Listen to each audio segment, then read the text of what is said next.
Let my people in.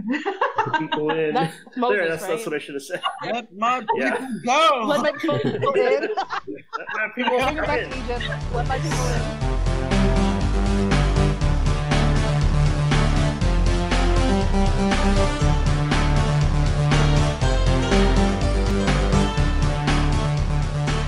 Hello and welcome to the QUACKCAST. This is QUACKCAST number 500.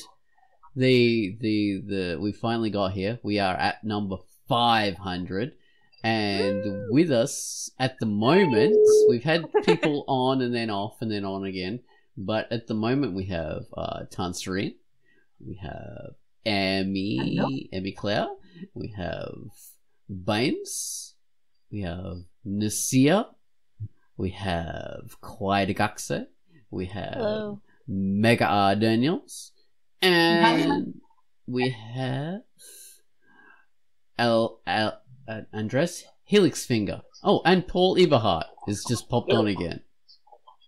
Yeah, and when you have to guess who is the one that is murder us one. The one in the dark with a mask on. I didn't know that was him either. Hey, Andres. So this is our big group QUACKCAST, and hopefully we might have more people on. But before we get into that, I've got to mention the featured comic, and the featured comic this week was Qua. You actually featured a comic this week, didn't you? Yes, it was amazing. It is. Yay! It's a glorious. It was amazing, but we have to find out the time. Don't hold on. It was honestly, it was beautiful. It was made with watercolors. It was used. You could tell they were using traditional elements like actual rulers, colored pencils, and it was called Dagger of the Mind. It was really good. All right. It was really good.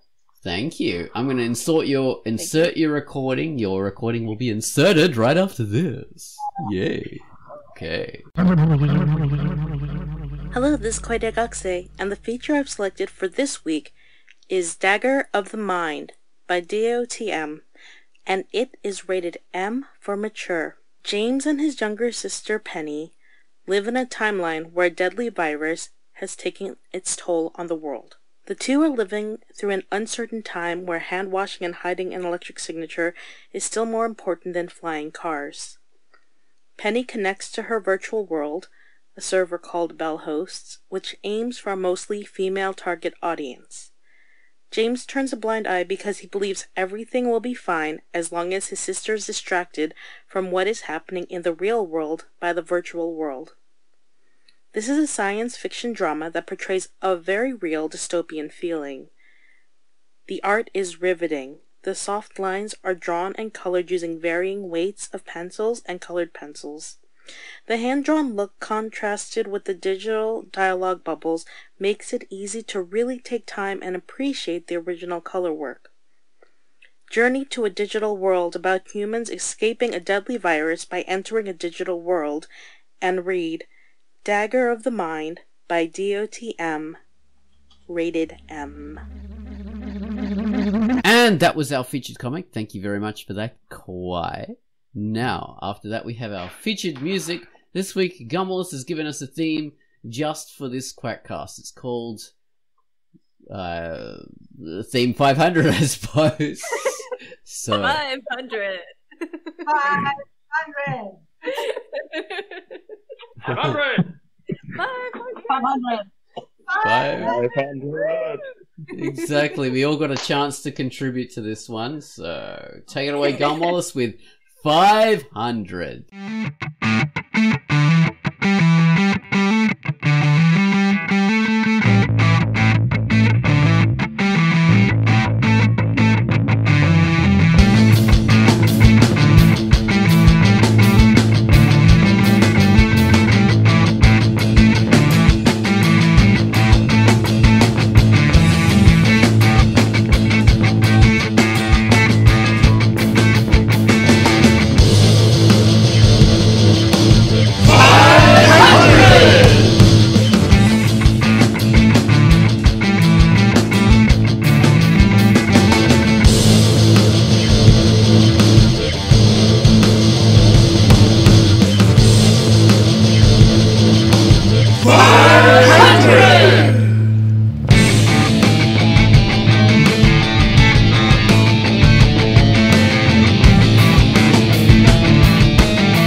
And that was our music by Gumulus. 500. 500. 500. 500. 500. 500. Okay. So, what are we going to talk about on... Hey? 500. What are we going to talk about on this QUACKCast? You're the How's moderator. your new computer, Baines? It's great. Amazing. I'm not on it right now. But, yeah, loving it. Spectacular. We should introduce everybody and talk about everybody. So, Perfect. we haven't ever talked to Mega R. Daniels on the QUACKCast before. Hello, Mega R. Daniels. Tell us a bit about yourself and your comic. Well, basically technically this is not like a new project that I made. I basically was writing this comic when I was 9 years old and everything like that. So it wasn't until like 2015 when I thought that, hey, maybe I should make this into some sort of a comic. So I gathered a few of my friends who were artists and everything like that, and I attempted to write a comic. Now at first it was a screenplay that I wanted to send it out to a producer and everything like that, but then I thought, nah, no, I don't want to be R. Kelly, okay? No. So I thought, let me go ahead and try being a comic book writer for a little bit. So after I got those 2 pages, I was looking for, somewhere just to host it. And of course I found the Duck, and then I basically found other areas and everything like that, and I started to host it. So once I got the feedback I needed, I was like, well, people seem to like this. Let me go ahead and try to make more. So basically I've been writing since I was 9 with the same characters for like almost a decade or 2. So these are not new characters, except like a few others like Snow White, Patty, and Victoria. Those people are new, but the 2 main characters are not. But Okay. I've basically been writing and drawing for like a long time. It's just that like before I decided to become like a comic book writer, I was much more of an astronomy buff, like a science buff. Wow. That's awesome. Like I pretty much wanted just to become like some sort of an astronaut, and then back to that, I basically live in a home filled with conspiracy theorists. I was like, maybe it's not right. Fine. But I had not so, then I would have basically, at least tried to become like an astrophysicist that I pretty much wanted to be and everything like that. But then fate says, hey, why not? Why not just do this? I'm like, well, okay, yeah, sure, why not? So I just did what I did. I'm not mad about it. I'm not sad about it. I'm just like, It's fine. Yeah, it's fine. It's fine. So, Definitely fine. There's always time to be what, the other things that you want to be anyway. So you could always be an astrophysicist or an astronaut or whatever. So true. Yeah. During quarantine. So I just thought, what, let me go ahead and, try to evolve my hobby as a writer and everything like that. And then just recently, my birthday had passed, so I'm just a quarter of a century old. Oh, And I just bought happy birthday. You're 75? a quarter, not 3 quarters. Oh, right, yeah. Wow. Yay! Happy birthday. Yeah, I did. I clapped there. Yeah, only for my to basically be asking me like, hey Jay, why the heck did you buy a typewriter? Like, well, because why not? Exactly. It's a writer thing. You are Yeah. an adult now. You don't have to answer any questions. If you want a typewriter, if you want a giant inflatable duck to put in your bathroom, you can do that. Adult. You don't have to answer to anyone. That's what I was. Especially That's what I was always telling my friend Leroy. I mean, he said he wants an inflatable because he thinks that a lot of women will be attracted to him if he wants an inflatable. I was like, do you, dude? Wait. What type How of could they inflatable? not? Is it one that they're gonna have to like spend time No, with? it's like a swimming inflatable. Oh, that's Like, fine. Oh. Yeah. Like, do you, dude? Do you?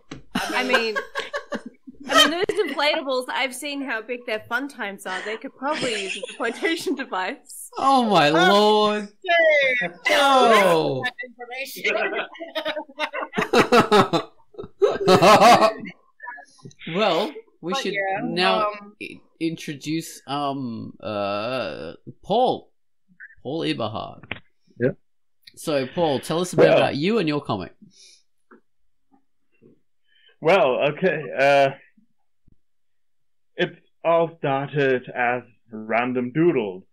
How am I Inflatable doing? random doodles. Okay. Well, kinda, yeah. Anyway, I should perhaps mention I do the comic Master of the Tiger or Gundula und der Stufentiger. So, which comes in two languages, which is English and Plattdeutsch. And yeah, it really started as doodles and they kind of went out of hand. So I've been drawing this tiger for, I can't really remember when. I think it's got to be 30 years now. Wow. About, I lost the first one, but for instance, while I was studying, the tiger was my timekeeper in a lecture. If I had enough time to draw a finished tiger, I knew this lecture isn't really worth bothering. That's great. Well, and then I discovered the dark, and I thought, well, I could post some of my scribbling. Some of my friends urged me, hey, why don't you post any of this on the web? And so I did, and then I kind of continued. That's also why the whole thing may have a slightly random feel at some times, because I just draw whatever comes to my mind. I've still got a lot of character designs in my drawer, and sometimes, if it fits, I insert one of these characters and just see where it goes.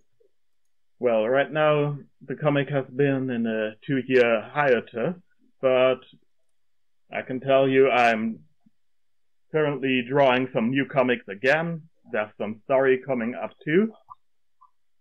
And, well, lovely. we'll see what I'll end up with, because I don't really know where it's going to end up. Okay. But I've got tons of scripts, and there's no shortage of ideas. So. Okay.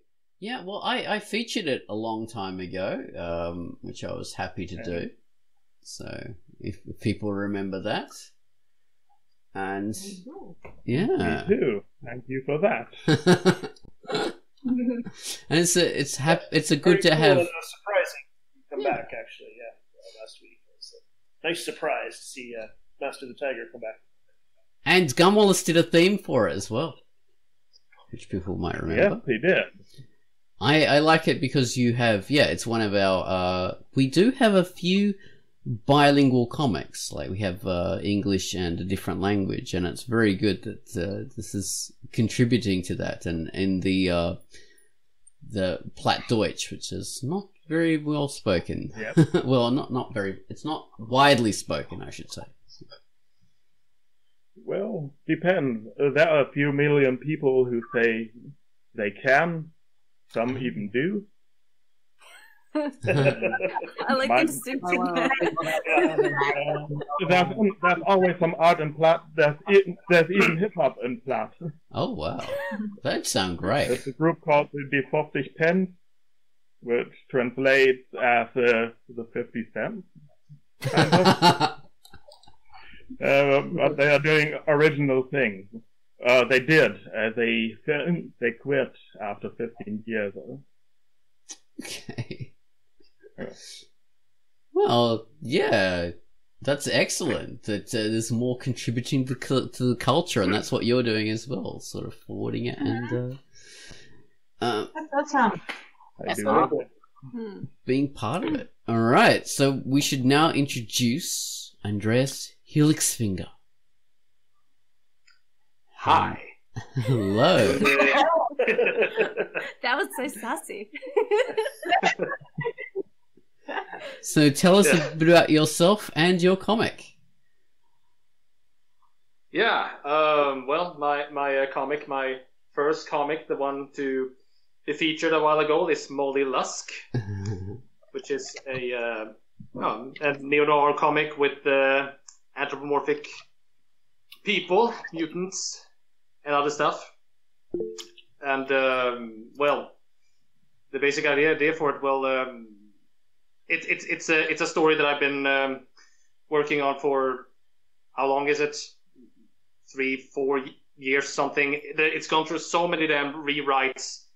I haven't slept or eaten or shit for years now. I'm genetically fused to my computer. No.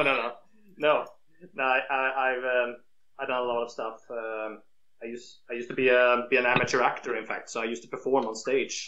Oh wow! Yeah. That's pretty cool. Yeah, it's very fun, very very educational. You know, you learn about characters and character chemistry and all that stuff. It's very very useful for what I'm doing.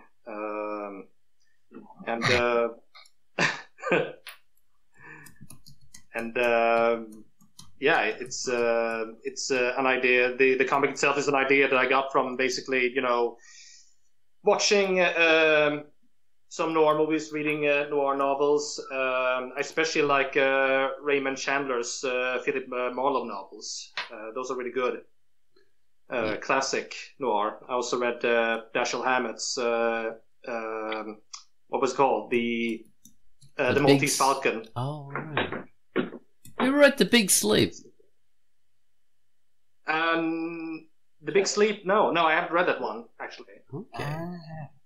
I read The Lady in the Lake. I read Murder My Sweet, and the big goodbye was called, I think. Okay. The Great Goodbye, Long Goodbye. That was a really good one too. Yeah, all these inspirations, along with a bunch of other things, cartoons I watched, and stuff like that. I came up with this character, Molly Dusk, and she's this, this character who is sort of a femme fatale. I was thinking about, how about taking the classic femme fatale trope and make that the heroine? How would that be? Oh. And also, like, the main protagonist as well. The heroine and the main protag, and the point of view character, pretty much. Yeah, exactly. She's the protagonist. It's her comic, and the idea is that she is. It's sort of like it's. I feel like it's sort of trying to cater to the noir genre, but at the same time, it's also trying to sort of work itself outside the frame of it a bit. Like it deals with very like it deals with her origins, her mysterious origins and stuff like that, and how she comes to find out about those origins, and it's all gonna come up more and more as the comic progresses. Right now, we're just in the comic, we just get to see what kind of person she is. You know, It's really novel. I love it how she has this weird ability to blow bubbles and trap things in the bubbles, like her smoke and all that kind of stuff. So yeah, she's a walrus, an anthropomorphic walrus, living with an normal anthropomorphic people. seal. Oh, is she a seal? Yeah, Oh, a seal. my memory's off. It's a while since I read it. It's a good comic though. Oh, we have got Pip. Yay. Oh, Pipface is joining as well, I think.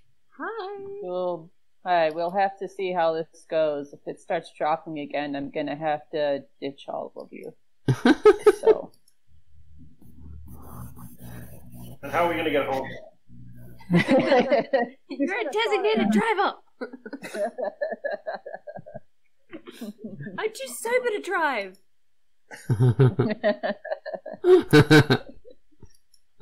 What have I missed? Oh, we're introducing everyone. So we are up to Andreas Hilligsfinger, and he was just telling us about Molly Lusk.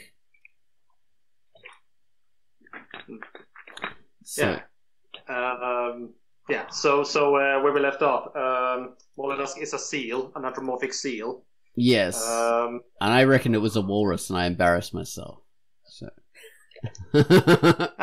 Seal, walrus, details. You know, they both have flippers, they both swim.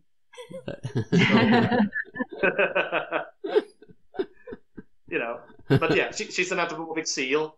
She is a mutant. She lives in this sort of kind of like this futuristic setting where the Chernobyl crisis, you know, it's kind of like, you know, sort of like what do they call it? Kind of like a revision of history. Like what happened when the Chernobyl crisis happened, when the nuclear factory blew up? What if it caused this great orbital flux, this radioactive sort of flux around the Earth that caused people to mutate? And suddenly you have, you know, dog people walking around, and you have people with 10 tentacles coming out their backs and all this stuff. And this is creating all this strange new kind of class divide. You have gene classes now. Like for example, you have a class for mutants who are like half human, half animal. You have classes for people who are like half human, half like plant, for example. Oh. And that sounds cool. Yeah. Yeah, so it's gonna kind of go into this kind of sort of dystopian setting where you have love, where people are basically more divided than they've ever been, and you have like, you know, Molly, who tries to navigate through this world and just trying to find her place in it, so to speak. Okay. My phone wanted to commit suicide.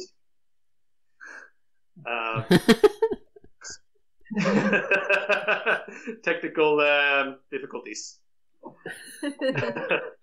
I'm doing this on my cell phone right now. Well, your cell phone is awesome. So it's like, what was that? Your cell phone is awesome.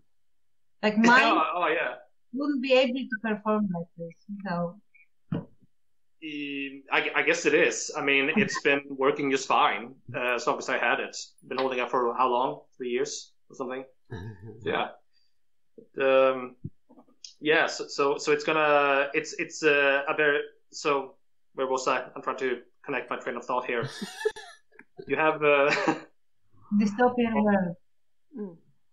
What? It's Dystopian people. Classes of people. I'm always interested in dystopian fiction. Like I always love it. Yeah, I always love it. Yeah, me too. Like I feel like it's a setting where you can really test like these, have this sort of like hypothesis. You know, what would happen? How would the world be if it was like this and this? What kind of situation would it cause? how would those situations be resolved, and what would it affect, people in their, everyday life and stuff like that. And we have stuff like other entities like, Ambi Corporation. I was thinking like this was gonna kind of be like, Looney Tunes. They have this corporation called Acme. Acme Products. Like for example, if Wile E. Coyote wants dynamite to blow up the canyon to trap the Roadrunner, he order things from Acme, and they drop a box down. That sort of thing. So Ambi is that sort of thing. It's that kind of company. It has everything. It has soaps, it has car fuel, and all this stuff that is like this miracle products. So and Amazon. one of the things they do, what? So just Amazon. Yeah, basically. Acme must have predicted Amazon from way back. Amazon Prime. It's like he like orders that and it is there. You see that too? Yeah. Looney Tunes predicted it before The Simpsons. Actually, before The Simpsons kind of went down the drain. It's alright, they predicted that too. Yes. By the way, do I show right now? Yes, you do. Yeah. We can see you. I'm visible. You're Good. visible. I'm visible. Very good. And indivisible. And invisible too. You can't see us. Well, good chainsaw will divide anybody. You'll see that. You can't see me. Very Nicolas Cage, though. Yeah. Like, where's your, silver spray so that we can work with you? Like the whole Mad Max thing. Oh, Witness me. Witness me. Oh, jeez. I made that. We should continue along with our intros. Now we should. We've talked to Nasir before, but it's been a long time. Nasir, how are you doing? Hello. Doing just fine. Nasir, of course, she's done many comics on the Duck, like a Mystery Bread and things like this. But she's also Mystery Bread. but she's also got the awards for many years. Yeah. The Drunkduck Awards. And I'm sure you remember my darker past Oz. I used to run the Drunkduck Mafia. Oh yes, there was the Drunkduck Mafia, which was a great thing that we did for a long time, and it turned into this brilliant project. And yeah, but the awards is the great big thing that you've been doing for a long time. And your latest project is, I suppose, it's your greatest creation, is your little Bubba there.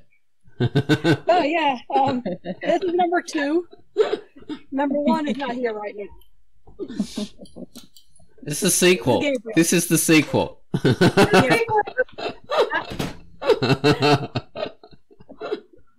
a little Gabriel. Well, for a thing. Gabriel, he's a little archangel. Oh, lovely. Yeah. Yeah, sure. Whatever you say. Gabriel Michael. Being very good. So how do you find... Hello, Gabriel. Hello, Gabriel. How do you find being a mother of multiple little bubbas and doing drunk duck stuff? Is it difficult or? It is a lot more difficult because now I gotta be careful who's reading over my shoulder. Oh no!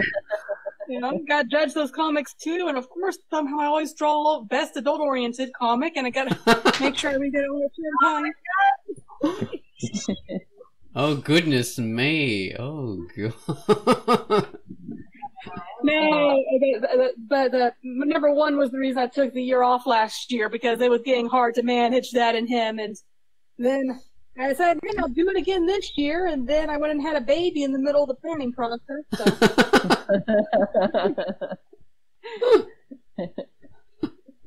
Well, some things are more important, so.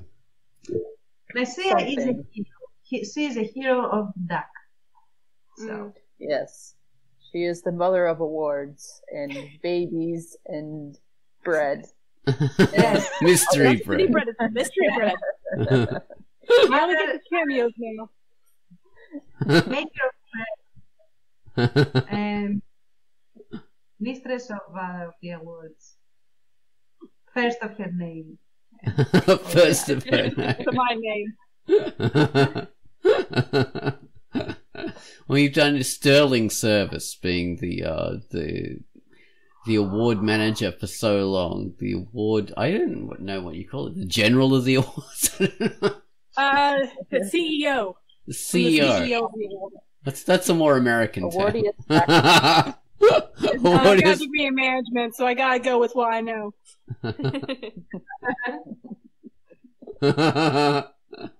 Not a bad idea. You're a fantastic CEO, and you've managed it so well for all these years, and kept us on track and kept us going. Like my brain doesn't stretch to that kind of stuff. I barely manage what I can manage on the side. It's this tiny little bit. If it wasn't for all you guys helping, I would not know what the hell I was doing. Done sterling service. Stay tuned. We should be running in 2 weeks. Oh, really? Oh my god! Okay. Ooh. No panic. Okay. Is Yeah. that when the awards get presented? Hopefully. Oh wow. I'm not up with any of this stuff. We're gonna have the red carpet event. The awards are basically easy street for featured comics and for QUACKCAST topics, because we just talk about the awards for that week when we know it's coming out. So Quai and I can sort of duel over who gets to feature the featured comics and take a week off from doing a feature. Lucia, I promise I'm almost done reading the comics I'm supposed to judge. I'm doing it, I promise. It's okay. Okay. It's okay. Mom, I promise I'm doing my homework. So who's winning? On Monday, like I'm supposed to. I promise. The teacher's not gonna have to call you in for a meeting. Who's gonna win? Let me call your parents, Parent teacher discussion. Teacher meetings. Ugh. Oh no. Oh jeez. Well, thank you very much for all that fantastic work, and we look forward to having the awards coming out. The culmination. All right, so who's up next? Quai, we haven't had you on the QUACKCAST for so long, so maybe 100 episodes. Yeah, probably. Yeah, maybe it was 400. I'm sorry. I'm gonna be on this one. I was on 2 weeks ago when I was doing QUACKCAST. Oh, of course. Well, you're on every second QUACKCAST. That's true. Yes. Yes, but you are not live. Now you This are. is true. This is absolutely true. This is You're like not SNL. It's like a late night show that gets pre-recorded at 4 p.m. the night where, yeah. Live from Drunkduck Studios, it's QUACKCAST. So you've been doing sterling work, being our co-featurer. You and I doing the features together, 1 week on, 1 week off, for a long time now. Took on School Monkeys. Open when she left the opening. Jumped in. Dived right in there and started doing the features. Yeah, and during Canada's polar vortex. I have returned. Hello. Doing those totally regular features was fantastic. Yeah. And you don't do your comics anymore. Well, I'm living right now, so you need to write what you know, and I realized I have so much material now. I have so much material. Like, I've been brainstorming, I've been thinking about it. I've got stories to write. I've got stories to draw, and it's just, I mean, yeah, at the disposal of certain exes. But like, who knows? The thing is, who knows? It's all here. It's all, you know. But So it's gonna but be that's like how that. I mean, songs Taylor are written. Swift That's how kind of books are thing. written. Yeah, I was No, the you have same to be way. inspired. You have to be inspired by something, and I feel like you have to like live. Like J.R. Tolkien had to go through World War One in order to write about a war and how to feel what it's like to lose your friends and your fellowship. And so you have to go through those things in order to create. So I'm getting those feelings. I'm getting all those life things out right now. First of all, really shitty life lessons. I'll write a book. Things have gotten so much better because I'm more careful in like who I let in, and honestly, even when somebody's no longer there, it's a beautiful thing that it's just a beautiful experience to have experienced that idea. Yeah. But first I would like to say something real fast. 3 people in this chat right now. Pitt, Face, I would pay to watch you present stand up, hands down. You're really like on point. You. You're on point today. Thank you. That's what to say. Paul Everhart, I want to just thank you for always just being kind and warm with your comments, and you're just empathetic about just being, you know, a teacher and knowing what it's like to have, like, you know, students. I love it. I love every time you make a comment. And Andreas Helix Finger, at the beginning of the pandemic, you just said, let's this is our time to just make something beautiful and create something out of this whatever's happening. And that stuck with me for the last 7 months. So I'm so thankful for those comments. Welcome. Yeah. Thank you. Oh, shit. Well, you win the Drunk Duck Awards now. No, Congratulations. I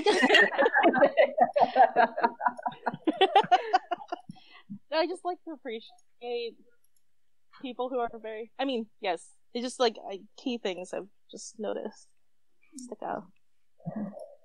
Thank you. It's important, and you're right. You know, it's important for people to know that they're appreciated, and you know, especially now that times are so bad for a lot of people. It's really important just to take time to stop and tell people, like, hey, like, you're noticed, like, you're seen. You know, that's.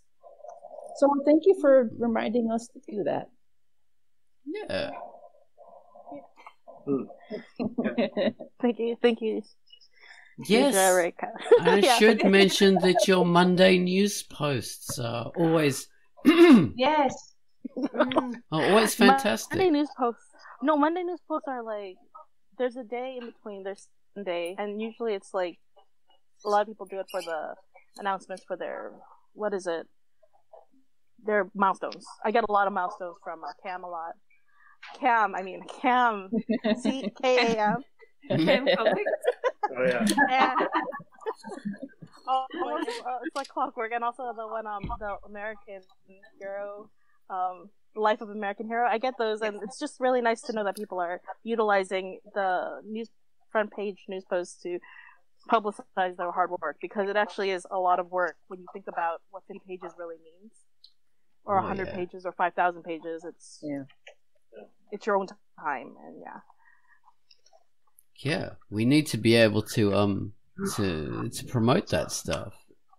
We have Gun Wallace has joined us, our resident composer has joined us, which is fantastic. The maestro. Trying to balance everything is a pain in my ass. 2020 in a nutshell. Yeah. Yeah, especially from this one, because I don't know if y'all noticed and everything like that. I happen to be working while talking to you guys at the same time and everything like that. I'm still traumatized from yesterday, from when where a person called my line and he was boinking his wife on the phone. What? And I'm tech support, and I'm just like, what am I listening to? Oh my gosh! What? The one friggin' thing, one thing I heard from that disturbing phone call was, and I quote, Oh no. "Daddy, hit me hard, please." Oh my god. You know, The fact they're that mistake by doing this to somebody who makes comics on the internet. Power. Yeah, no way of knowing. Yeah. It'd be called calls from the IT guy. Yeah, you need to start a new slice of life series that is, just. How comics are made, people. Like these kinds of experiences makes comics. Exactly. what I love about that quote though. Oh, don't worry, it's not gonna be in comic form. Oh no, it's gonna be a friggin' book. With illustrations. Like the stuff I go through does not have any room for any comics. No. What I love though about that quote is that she actually had to emphasize, "Can you hit me harder, please?" Meaning that the previous times he had attempted to, it was not enough. She really has to like. And then You better fucking commit this time. And what made it so weird, since I can't hang up the phone, unfortunately, I asked the dude, "Is there technical stuff that you want me to help you out with, sir?" And the dude pulled a Ben Shapiro and said, "Yeah, can you help me out trying to fix my wife?" Oh. That was when I did the corporate jingle saying, "Thank you for calling so-and-so. Have a nice day." I could have mean to say, "Hey, sir, call a sex specialist, okay?" Please don't call me. How do you know Not she the therapist. wasn't thinking, unless he got like a robot, like one of those special dolls from Japan, and the voice was actually like a recording Oh my lord. that he would play back, and he actually might have needed technical support for his wife because it wasn't working properly. His waifu. Yeah. Exactly. They were probably playing poker. She's like, "Oh, hit me again. Hit me again. I got 21 blackjack." That call was more disturbing than that one person telling me that he wants tech support because he purposely put his computer in a dishwasher. You know, Oh you're my 25 now. lord. In my day, we called those 900 numbers, which you heard, and you got it for free. Well, the first half hour. Oh, I thought you were talking about on the line. Never mind. Oh my god. You gotta pay. Like, They were like what, $10 a minute. I don't know. It's like I didn't even earn that much in an hour. Terrible perverts. I'm just glad I happen to have a patience of a saint, because then I would have basically screamed to the top of my voice until my voice box dries out.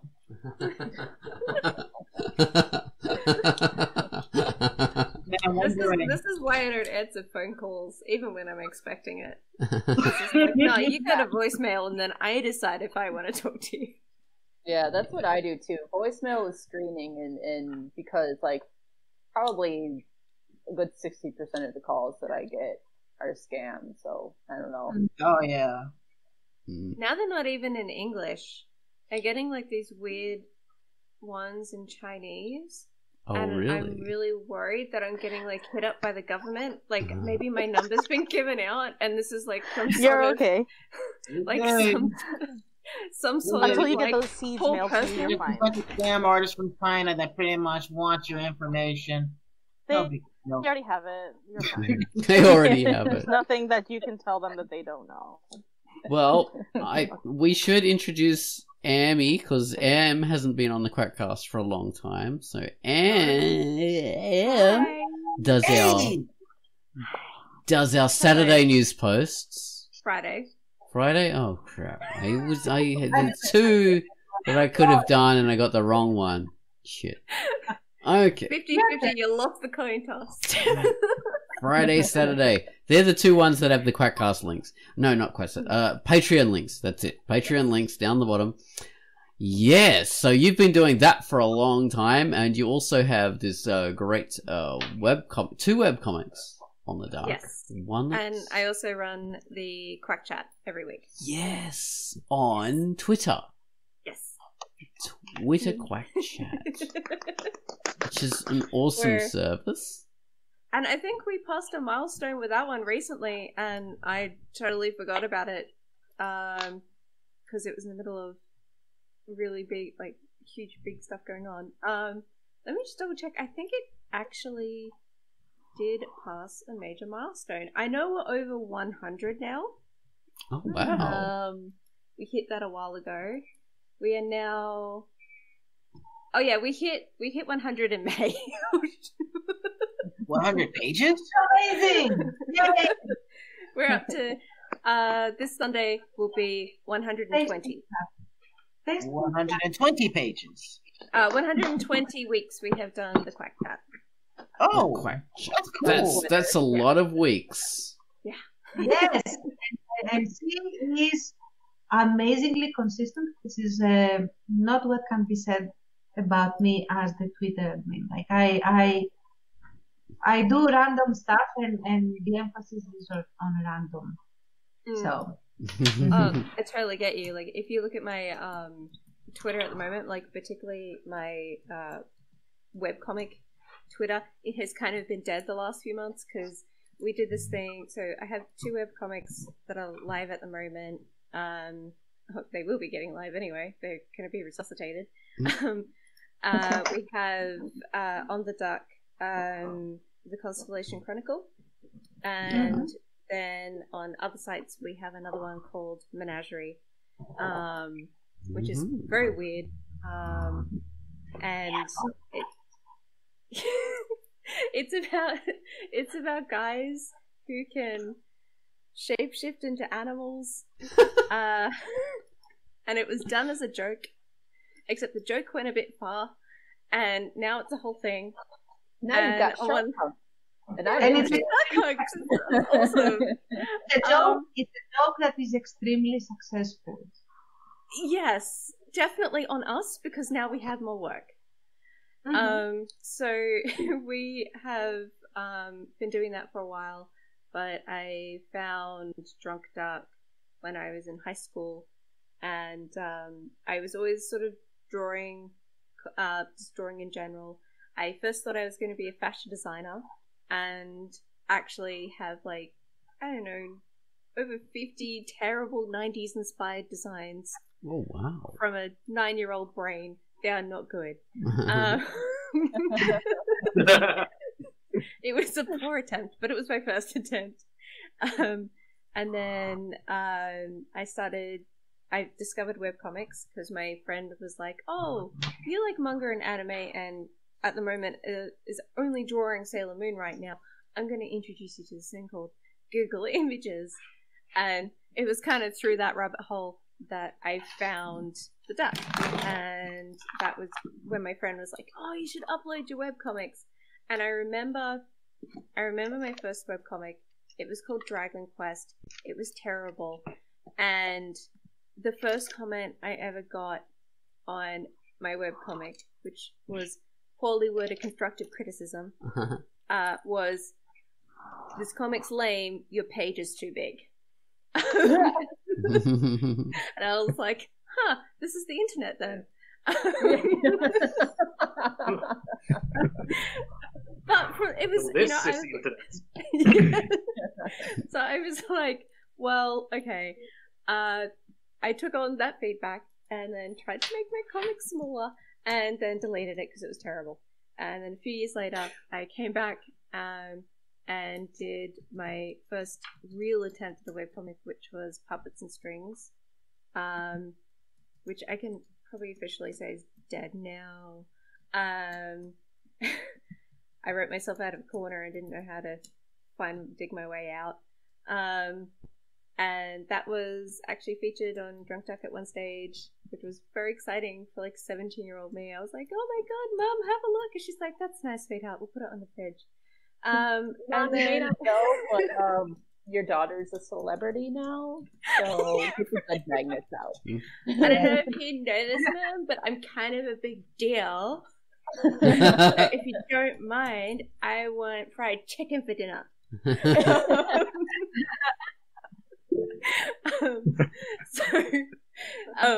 I did Puppets and Strings for a while, and then stopped doing webcomics, and then came back with the Constellation Chronicle and this other comic, Menagerie. And since then, I've been sort of getting into webcomics more. I've met a whole heap of really nice people and got the chance to be involved in the Drunkduck community, which I have loved for so long. It's like I've known Kawaii and Oz and Tance and Pitface and Gun Wallace and Baines, because like I would read the articles and I was like, oh my god, one day I might be like them.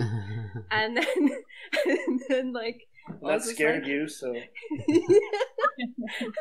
I was intrigued. And then we've met in real life too. Yes, I have met Tance and Pitface in real life now. I nearly met Oz, except my plane was taken off as his was landing. Quite literally. So yeah, I've met a few of you, and yes, I am a real person, and hopefully I made a good enough impression. Which I'm always worried about. I make the most awkward, like, I think I make a reasonably good impression, but then like my second, third, fourth, and up to about 10th impression isn't that great, because it's like I put myself out as like this really extroverted person, and then like you meet me the second time and I'm like, I don't really feel like talking, and then it's like that 10 times, and then eventually it's like, oh wait, I'm a normal person again. So I think we've got past that stage. So yeah, that's kind of I do the Friday posts now. I try to, if I'm not doing like site announcements, I try to do posts that help people with their writing, because I'm really passionate about writing, and I spend most of my day looking and listening to essays and writing advice and all this sort of thing. And that was like my second passion behind, like, what I loved about webcomics was that like I was too lazy to write words. I was like, oh fuck it, I'll just draw you a picture. It's easier, it's quicker. So it's kind of like combining my love for storytelling with the quickest medium I know how to communicate, which is drawing. And people seem to like it. And thanks to all the practice I've had, I think I'm kind of okay at it now. It's gotten better from my first attempt.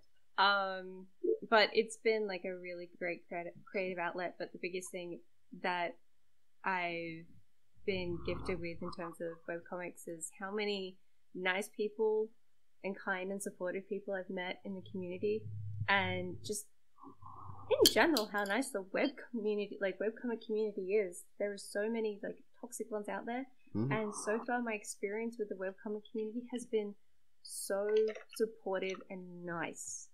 Like on Twitter, on forums, in comments, everyone just seems to be really understanding and supportive, and like we've had really amazing readers and really amazing creators, and had opportunities we wouldn't have thought of that were even possible. So yeah, it's I'm really appreciative and grateful to be in this community and with these lovely people, and definitely with Drunkduck as well. It has given me so much, and I can't do enough to give back. Oh, thank you. And Brent. And Brent. Well, now we should introduce Mr. Gumwallace, if he's available to talk. I don't know, it's very early morning over there in New Zealand, which is in the future. Are you awake, sir? Hello, Gumwallace. That was a joke, right? Okay. Are you awake? Just passed out on his keyboard. Cat napping on his head. God, Wallace! No, we can't hear you. Oh, yes, we can. We can't hear you. Yes? Oh, there he is. Can Not you- to mention that my mom was saying the cats. No. That's not Gumwallace. No.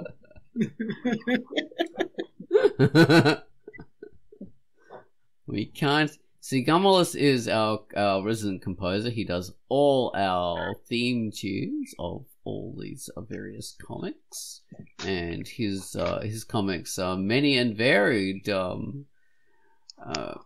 Cone comics, which are about the alternative movie titles with cones in them, and the Playmobil comics, which are murder mysteries and comedies. They're fantastic. He's a great writer, but he can't speak. Maybe your microphone is muted. I think that you can actually go to the little menu right where your time is and try to turn on your microphone. I think he was mute before, but he's not actually mute at the moment. Quai is mute because she's got the little red symbol on her. I'm just doing that in case I'm breathing, and it puts the camera on me. Oh, okay. Well, yeah, Gumwallace is just silent, but he can watch us. He can secretly evaluate us, and If you He can also hear, type. if you He's can lurking. hear, Judging. Judging. He watches the Watchmen.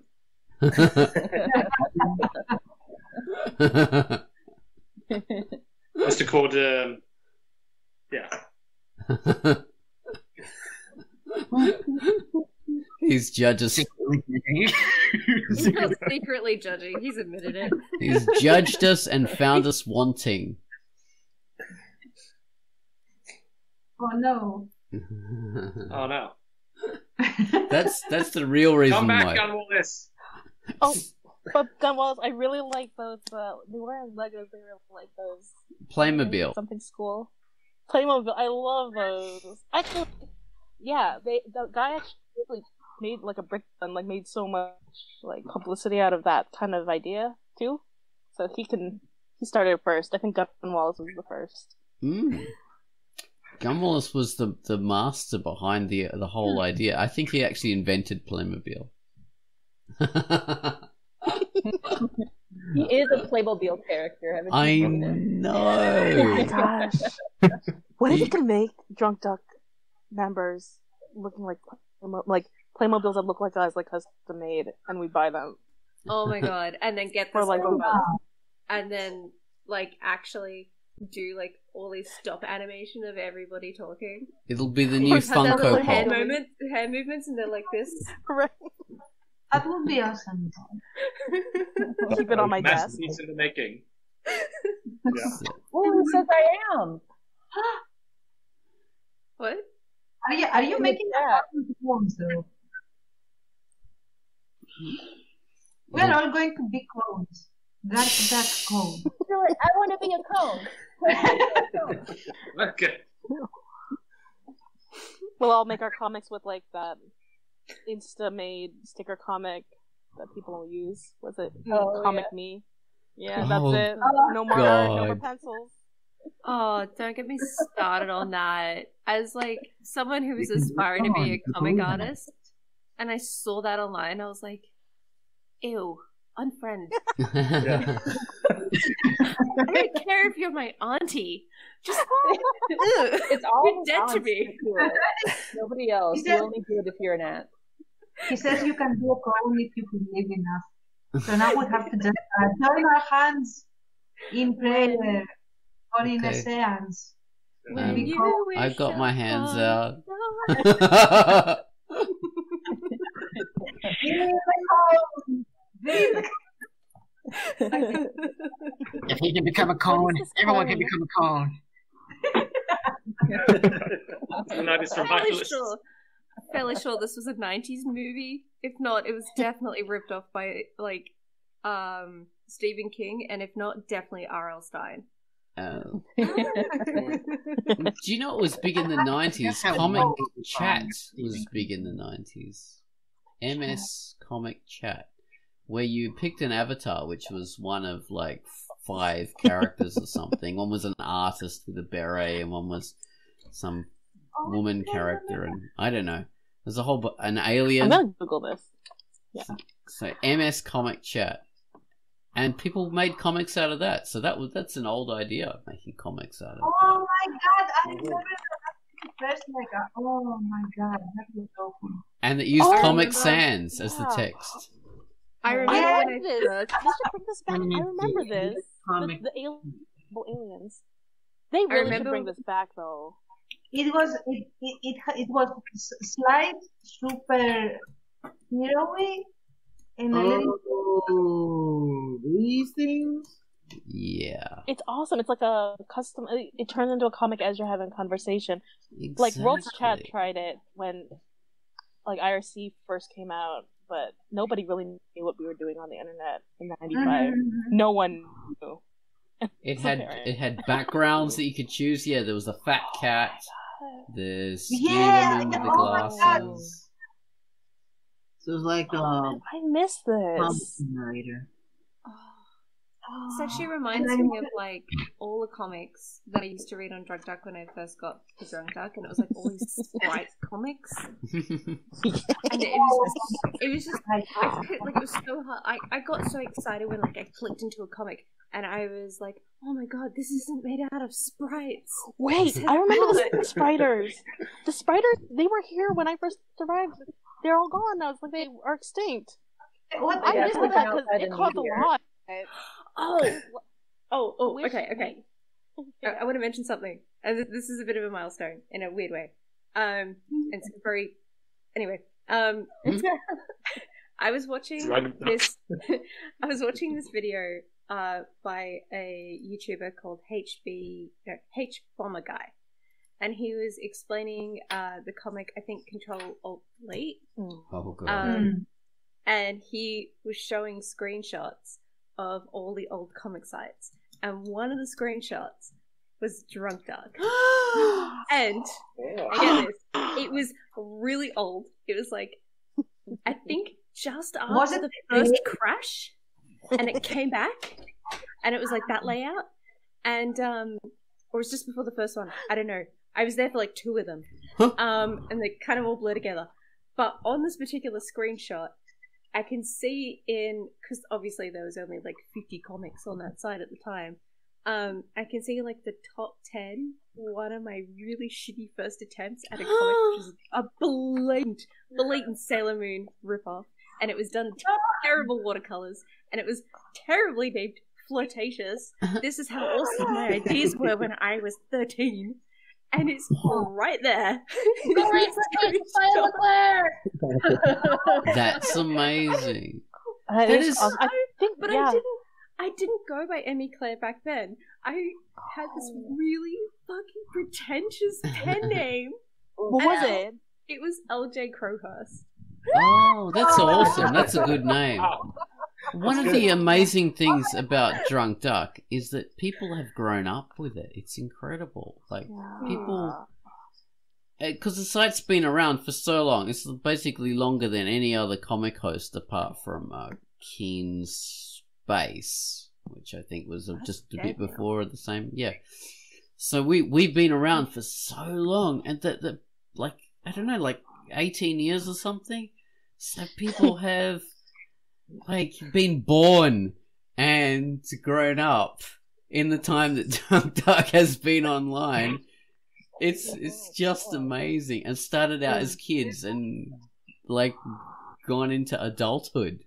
It's just literal kids. We are the forger of minds. Yeah, like people's children people have introduced their children to Drunkduck who have grown up to be adults and become members of the site. So. Honestly, okay, so this is what I believe. Okay, so you guys know I majored in art history in school, and I have this belief that something about the virtual realm is going to be kind of the canvas of where people are going to be producing, making art in the future somehow.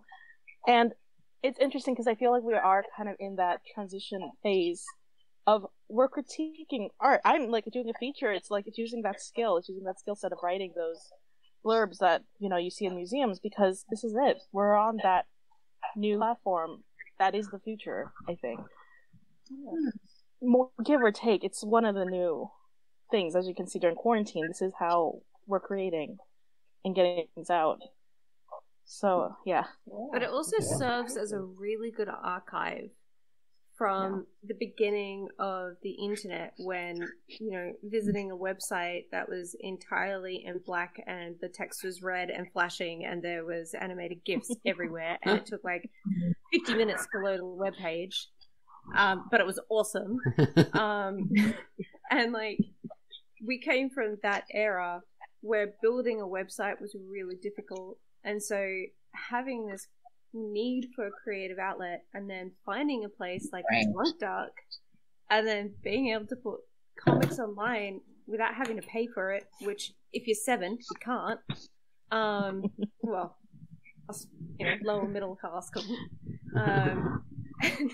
So, like, actually having this platform to then archive all our shitty attempts at webcomics, it really shows how even just like from a historical point of view, like, you could do an entire paper on this, like, historical point of view of how webcomics have changed from like the sprite era to the full page panel to the full page panel that suddenly became a dramatic epic to your longer forms, and now into the next the next sort of phase of it with the now that we have these things that run our lives,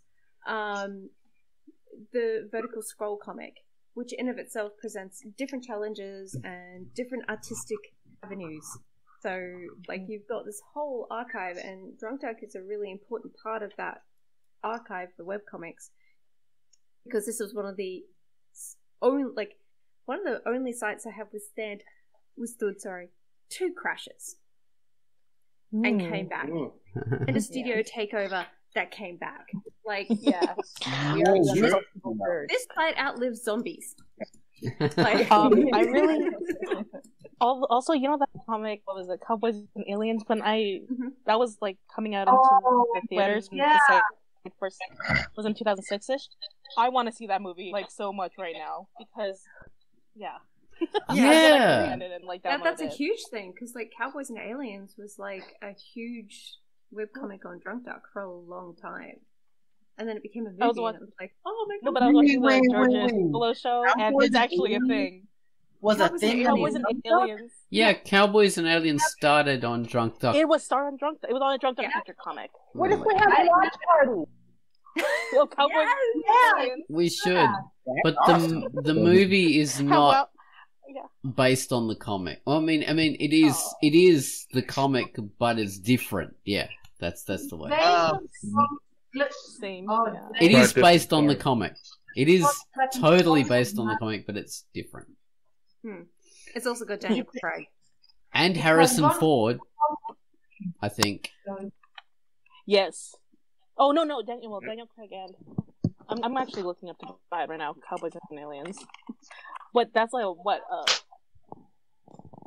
Can you hear me now? Oh, we can. We can hear you. Hello. Yeah, you got technology. Look at me.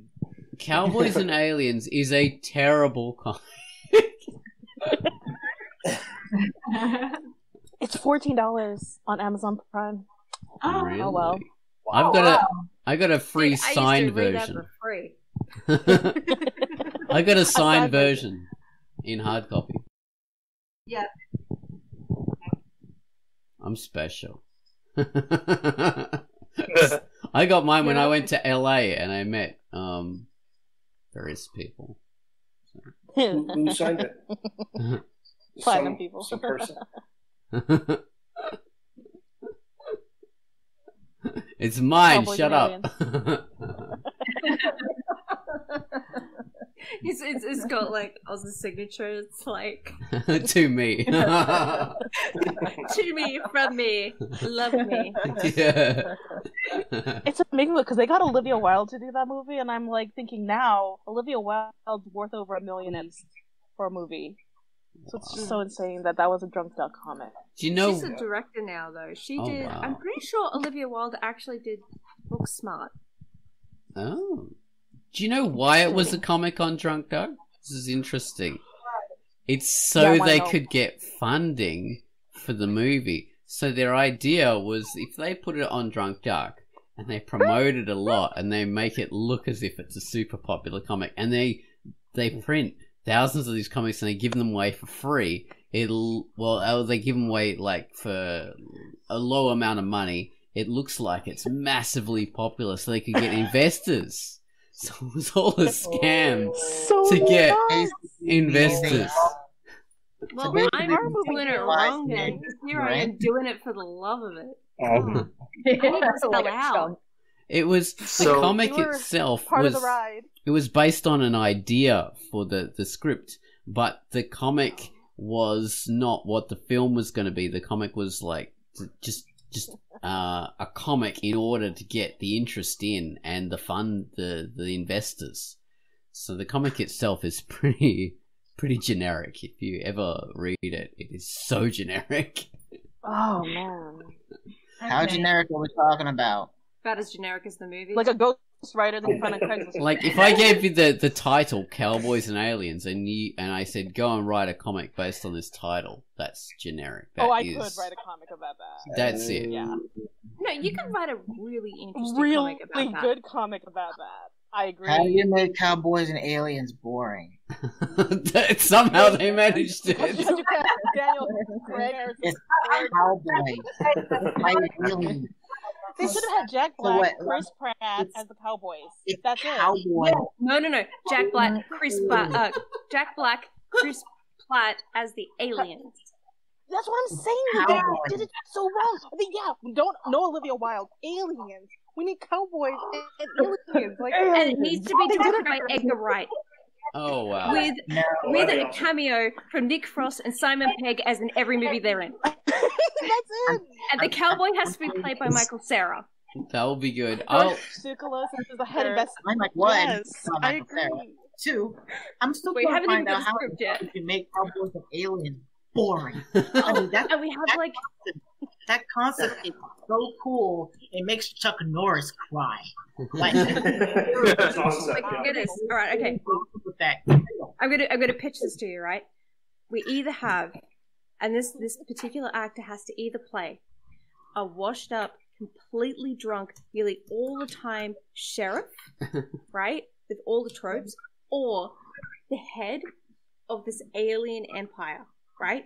So he either has to play one, like the head of the ship, like the one that's invading the cowboy town. Okay, so he That's has the to play cowboy either town. one of these, and this actor is Nicolas Cage. Oh no! Oh my god! Oh, Find him on Cameo.com. Anyone on Cameo would be that shoe in that like roll call. And at some stage, I think the mayor of the town has to be played by Keanu Reeves. Oh my god! That's awesome. Yep. We Whoa. and loving letter like we really appreciate you. Love the internet. 2017 in there somewhere. Oh, yeah. Yes. Yes. He has to play. He probably, you know what? He's got to play two cameos. The first one is the bartender of the saloon who gets killed within the first 50 seconds by a laser gun, but the person who's firing the laser gun is the Quentin Tarantino alien. Yes. So, And we have to have Uma Thurman in there somewhere. as well. Yes, but she plays a really weird-footed alien. Yes. Oh yeah.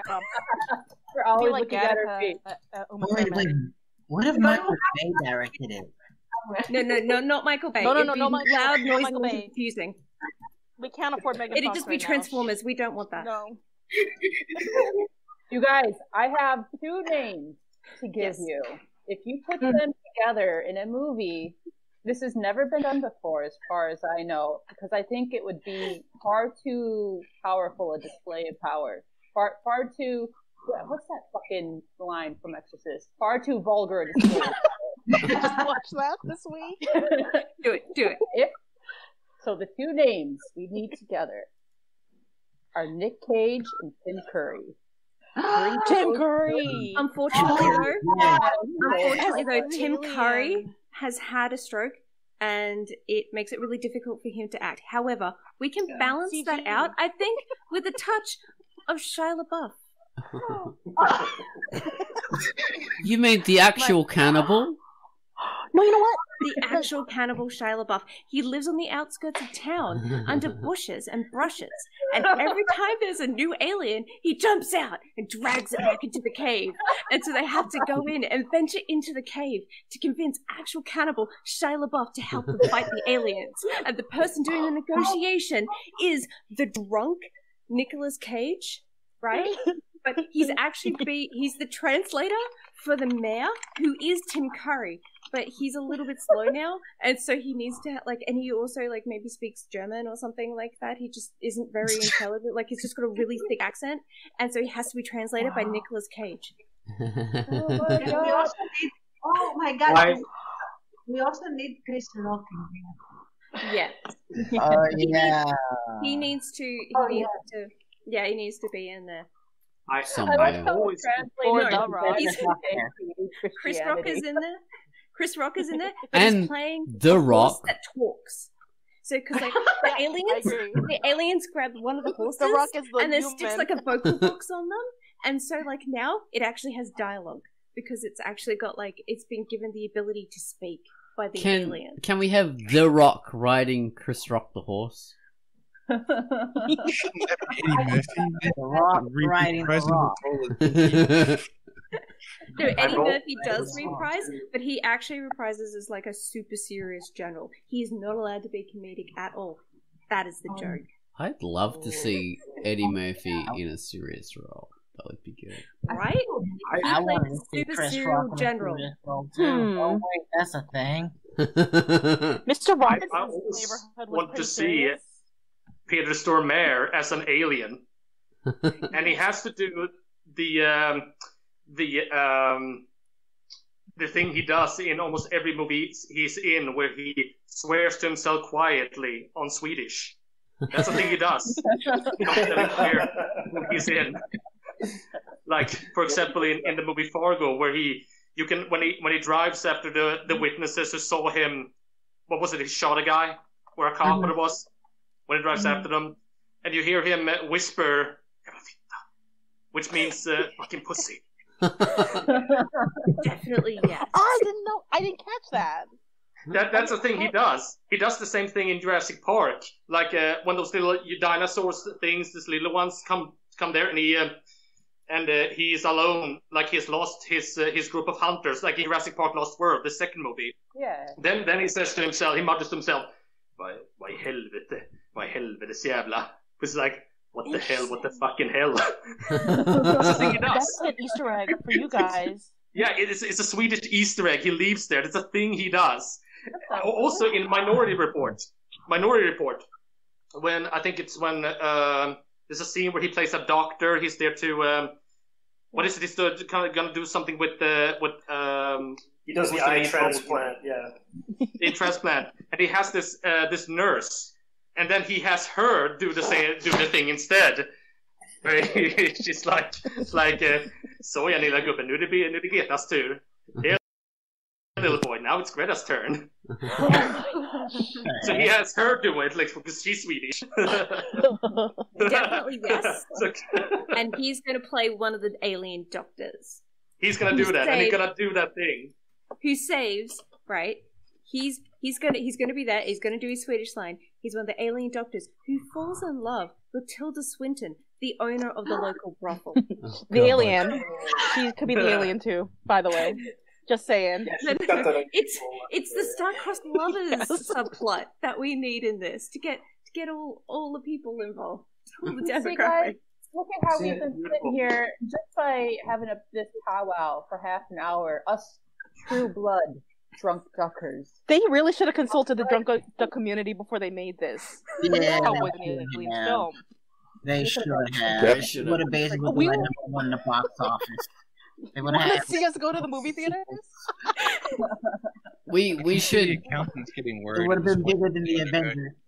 Well, from a monetary point of view, we got some nobodies to write the script. They just bullshitted it in a video forum for half an hour. We've got a good script out of them, and we paid them nothing.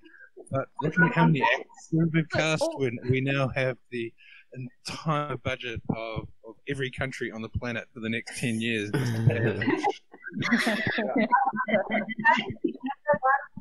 This one It's actor worth it. that is really tall, really big, has the reputation of having a really nasty attitude, and he used to play in like Chuck Norris, but he's not Chuck Norris, and Steven The Seagal. Body Ventura. Yes, Yes, the Body Ventura. okay, so we're gonna cast Steven Seagal as the queen of the aliens. Yes, the queen. But because of his nasty attitude, he's only on screen for about 2 minutes Yeah. Yes. before he gets sucked out of an airlock. Yes. Ponytail first. Thank you. I couldn't remember his name. Well, before we go any further, we should wrap this up because we're getting a bit. We should wrap up the recording, not the cast, because we weren't going to finish until 3 my time. So we're still going on with that for another hour at least. But we've got to wrap up the recording of the QUACKCAST. But I've just got to introduce 3 contributions that we've adding to this, which is QUACKCAST playing. QUACKCAST is Piano. playing piano, but playing Braga and Puccini on piano. So that's Wow. going to be in now. Yay. Oh, this is exciting. Hello, this is QUACKCAST, and the piano pieces I wanted to play for the 500th QUACKCAST episode are Angel's Serenade by Braga and Musetta's Waltz by Puccini. Happy 500th episode, Ducks.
thank you, Quay, for the Braga and Puccini on piano. That was beautiful. You're welcome.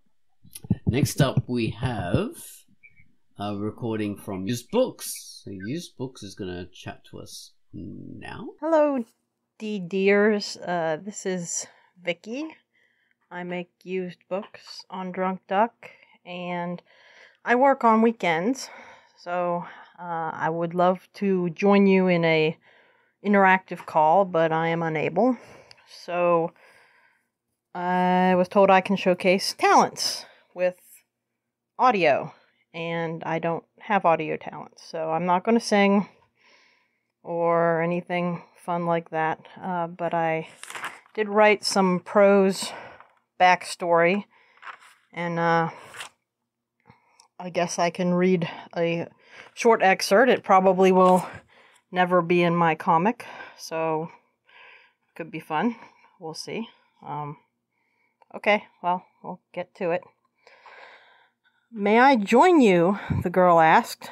It took the boy a moment to register that he'd been addressed. He simply wasn't accustomed to it.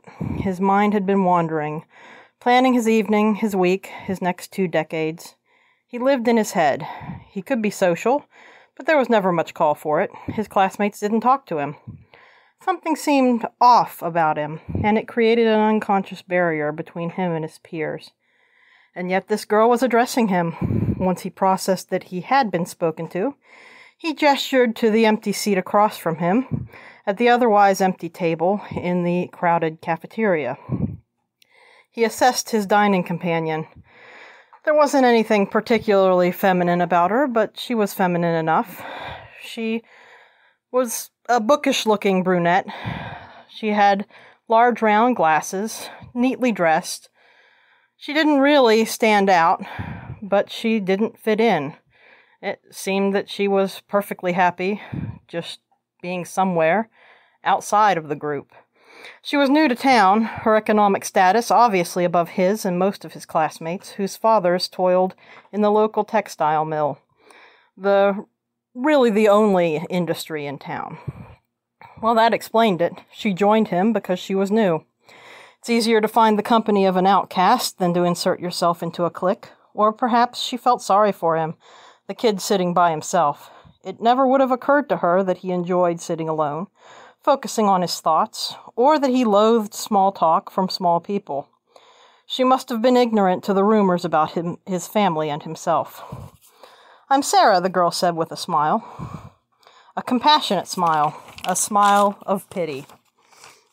The boy found her pity irritating. He hated being the subject of it, but he excelled at playing along with society's conventions. She meant well, and she was acting as expected. "I'm Courtney," he replied. "You're new?" "I started Monday," Sarah confirmed.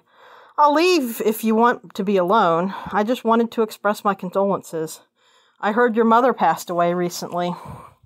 Courtney took a bite of his French bread pizza. "Stepmother," he corrected, matter-of-factly. "Condolences are unnecessary," he added. "She was a stupid woman, couldn't even cook.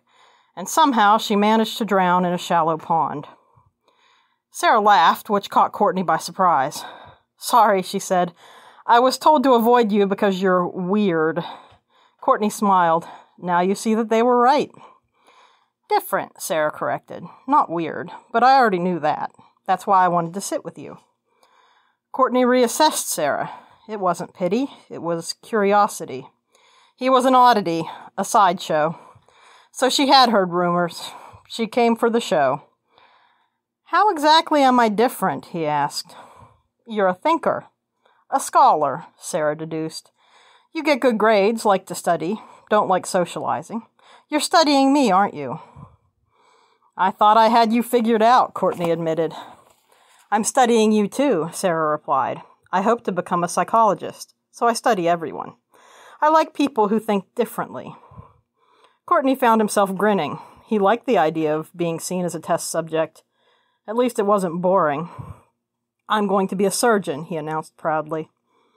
"Well, you'll be an excellent surgeon," Sarah concluded. "Focused and detached. Those are important traits." "The most important factors for surgery," Courtney countered, "are study and practice. I collect old university textbooks. Sometimes people give away retired editions. Oh? Sarah asked. Anatomy and physiology? Oh, all kinds, Courtney replied. Mostly sciences, but also history, social sciences, technical manuals. I have a library and a laboratory in the garage. You've piqued my curiosity, Courtney Blaine, Sarah remarked. I'd love to see it sometime. Again, Sarah had surprised him. No one had shown interest in Courtney's hobbies before, except the guidance counselor, with whom he was honest but not detailed. He had told the counselor that he liked to read and take walks in the forest, rather than he read textbooks and searched the woods for bones and carcasses. And I guess that's probably enough time. I was told 5 minutes, and I'm a little bit over. So, yeah, not great talent. But if I'm the only person doing this, sorry. I hope other more talented people show off their various skills. Anyway, read my webcomic if you're interested. Again, I don't know if any of this is really going to come into play in it, but it's something I have.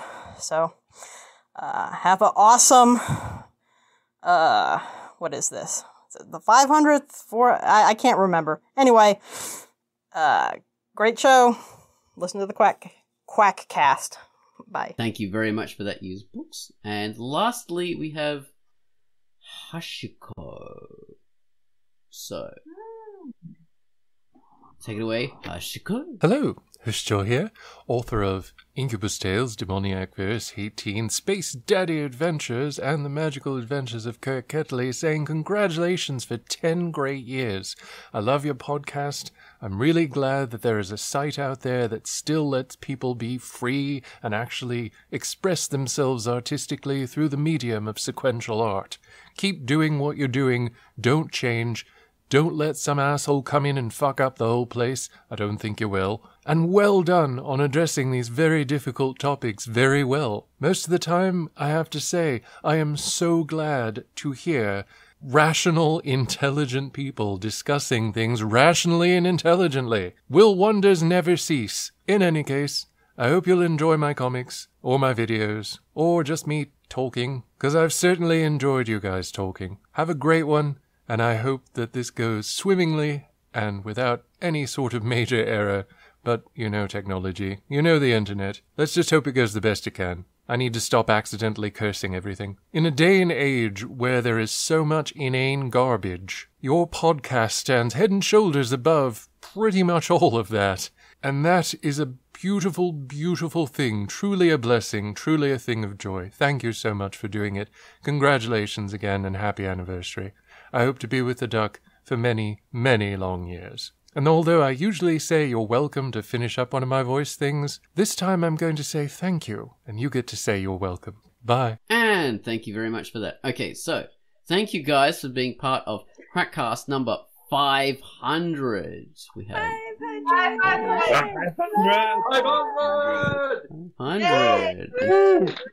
Thank you. Maybe if we would have had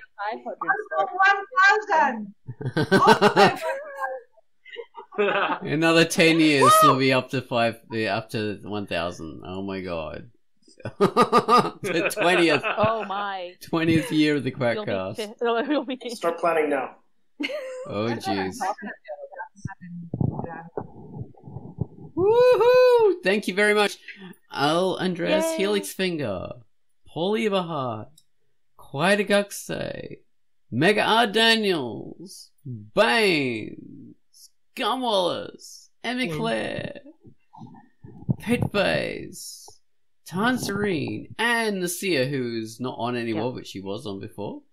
So that was our compliment of duckers for this 500 podcast. Okay, goodbye. Bye.